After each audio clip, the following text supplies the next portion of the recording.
હાલો તો અહીંયા બાયોલોજી વંચાઈ ગયું.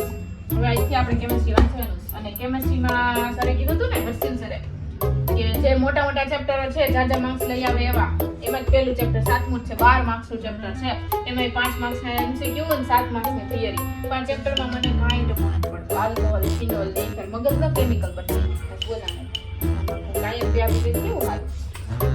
કાંઈ મારું. એટલે એમપી જોતીશ હા મને હા તમારે જોતીશ આ બાજુ એવો આપી દઉં છું. જો લિસ્ટ બનાવીને જ આવ્યો છું, બરાબર છે? તો chapter number 7 alcohol phenol ether સંયોજન.